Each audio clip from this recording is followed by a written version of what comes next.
કાલાવડના 5 દેવડા ગામે લૂંટને અંજામ આપનાર 6 આરોપીઓને પકડી પાડતી એલસીબી પોલીસ। વૃદ્ધ દાદા દાદીને એકલા જોઈ ઘરમાં ઘૂસ્યા 6 શખ્સ। કાંડ કર્યાના અઠવાડિયામાં જ એલસીબીએ દબોચી લીધા। જામનગર જિલ્લાના કાલાવડ તાલુકાના 5 દેવડા ગામે લૂંટને અંજામ આપનાર 6 આરોપીઓને ઝડપી લેવામાં જામનગર એલસીબીને સફળતા મળી છે। લૂંટનો બનાવ અંગે એલસીબી પોલીસની ટીમ તપાસમાં હતી અને બાતમીના આધારે 6 આરોપીઓને લૂંટના મુદ્દામાલ સાથે ઝડપી લીધા હતા।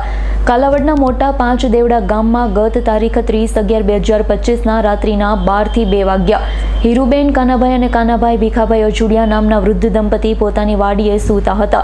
આ દરમિયાન લૂંટારૂ ટોળકે પથ્થર મારી લોહી કાઢી હીરુબેન કાબાભાઈ અજુડિયાને બંને કાનમાં પહેરેલા સોનાના કાપ એટલે કે બુટી 2 તોલાની જેની આશરે કિંમત ₹60,000 બંને કાનમાંથી ખેંચી કાઢી લઈ જઈ તથા ઘરની અંદર રહેલી તિજોરીનું લોક તોડી તેમાંથી ચાંદીની એક વીંટી, 2 ચાંદીની બંગડી જેની કિંમત આશરે 5,000 એમ કુલ આશરે 65,000ની કિંમતના દાગીનાની લૂંટ ચલાવી નાસી ગયા હતા। જે અંગે વિરાંગભાઈ અજુડિયાએ પોલીસમાં ફરિયાદ નોંધાવી હતી। જે અંગે પોલીસ ફરિયાદ બાદ કમાન્ડ કંટ્રોલ રૂમની મદદ મેળવી કાલાવડ તાલુકાના મોટા 5 દેવડા ગામે લૂંટ કરનાર તથા લૂંટમાં મદદ કરનાર 6 શખ્સ લૂંટના મુદ્દામાલ સાથે નાઘેડી ગામે જીઆઈડીસી વિસ્તાર જામનગર વિસ્તાર વિકાસ સત્તામંડળના કોમ્યુનિટી હોલ સામે ઊભા અંગેની બાતમી મળી હતી। જેના આધારે પોલીસે દોડી જઈ નારણભાઈ ઉર્ફે નાયાભાઈ જગાભાઈ વારોતરિયા, ગોવિંદભાઈ કરસનભાઈ કનારા, નારણભાઈ વીરાભાઈ હોણ, મુન્નાભાઈ અમરુભાઈ ભાભર, સાગરસિંહ રાયસિંહ અલાવા અને પંકજભાઈ ભારતભાઈ બિલવાલાને પકડી પાડ્યા છે। જેની તપાસમાં બિલાલ રસિક સિંઘભાઈ વસુનિયા રહે છોટી ઉરીગામ તાલુકો જિલ્લો આલીરાજપુરા, ભવાનભાઈ જીથરાભાઈ ઘાવડ આદિવાસી રહે ભુજ મૂળ રહેવાસી મધ્યપ્રદેશ, અશોકભાઈ બાવાભાઈ વસોયા પટેલ રહેવાસી તરગડિયા ગામ તાલુકો જિલ્લો રાજકોટની સંડોવણી સામે આવતા તેને ફરાર જાહેર કર્યા છે। પોલીસેના ઝપટે ચડેલા આરોપીઓ પાસેથી સોનાની બુટ્ટી, ચાંદીની વીંટી, મોબાઈલ ફોન, કાર, રોકડ રકમ 6.47 લાખનો મુદ્દામાલ જપ્ત કરાયો છે। જામનગર જિલ્લાના કાલાવડ તાલુકાના મોટા 5 દેવડા ગામે ગઈ 30 તારીખે એક લૂંટનો બનાવ બનેલો હતો।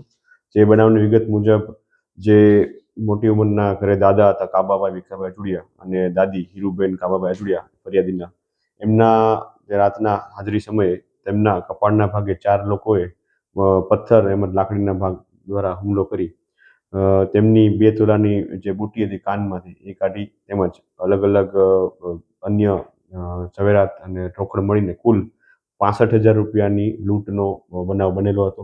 આ લૂંટના બનાવના અનુસંધાને કાલાવડ ગ્રામ્ય પોલીસ સ્ટેશનમાં ફરિયાદ દાખલ થઈ હતી અને જિલ્લાની એલસીબી અને જે કાલાવડની ટીમો દ્વારા આ ગુનો શોધવા માટે પ્રયત્નો ચાલુ હતા। તે દરમિયાન જિલ્લા એલસીબીના સુમિતભાઈ શિયાળ, ભયપાલસિંહ જાડેજા, અજયભાઈ વેરડા અને ભરતભાઈ ડાંગરને એક બાતમી મળેલી હતી કે જે નાઘેડી વિસ્તારમાં આજે લૂંટને અંજામ આપનાર આરોપીઓ છે તેમાં પૈકીના અમુક આરોપીઓ મળી આવેલ છે।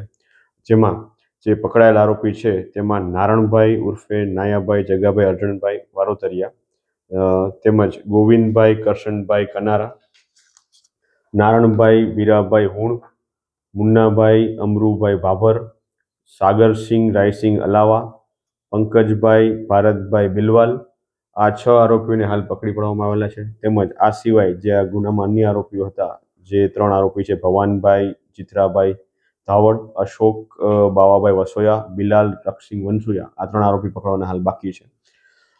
જે કબજે કરાયેલો મુદ્દામાલ છે આ 6 આરોપીઓ પાસેથી એમાં સોનાની બુટ્ટી 2 નંગ જેની કિંમત 60,000 રૂપિયા છે, ચાંદીની વીંટી, 2 બંગડી, મોબાઈલ ફોન રોકડા ₹52,000 અને ઇકો કાર જે 5 લાખ કિંમતની છે। કુલ મળીને કુલ 6,47,270 રૂપિયાનો મુદ્દામાલ આમની પાસેથી આરોપી પાસેથી જમા લેવામાં આવેલો છે। જે આ લોકોની મોડસ ઓપરેન્ડી હતી તેની વિગત મુજબ જે ગોવિંદભાઈ છે એમના દ્વારા આ લૂંટ બાબતે પ્રથમ જે માણસો માટે એમનો નારણભાઈનો સંપર્ક કરવામાં આવેલો હતો અને ત્યારબાદ જે અશોકભાઈ વસોયા છે એમનો સંપર્ક કરવામાં આવેલો હતો અને ત્યારબાદ અશોકભાઈ દ્વારા ભવનભાઈનો સંપર્ક કરવામાં આવેલો હતો। તેમણે જે 4 બહારના જે આરોપીઓ છે મુન્નાભાઈ, સાગરસિંહ, પંકજ અને બિલાલ, આ 4 આરોપીઓને આ કામ સોંપેલું હતું। તેમજ કયા ઘરને ટાર્ગેટ કરવું એ માટે આ ગોવિંદભાઈ દ્વારા નારણ વીરાભાઈ હુણને પૂછવામાં આવેલું હતું અને એની બાતમી એમને દ્વારા આપવામાં આવેલી હતી કે કયા ઘરને ટાર્ગેટ કરવું। આમ એક પ્રકારે જોતા આ જે કોઓર્ડિનેશનનું અને આઉટસોર્સિંગ જેવું લૂંટનું કામગીરી આ વખત જાણવા મળેલી છે, આ પ્રકારની જોવા મળેલી છે। તમામ આરોપીઓને જે 6 આરોપીઓ છે એને એલસીબી દ્વારા પકડવામાં આવેલા છે જિલ્લા એલસીબી દ્વારા.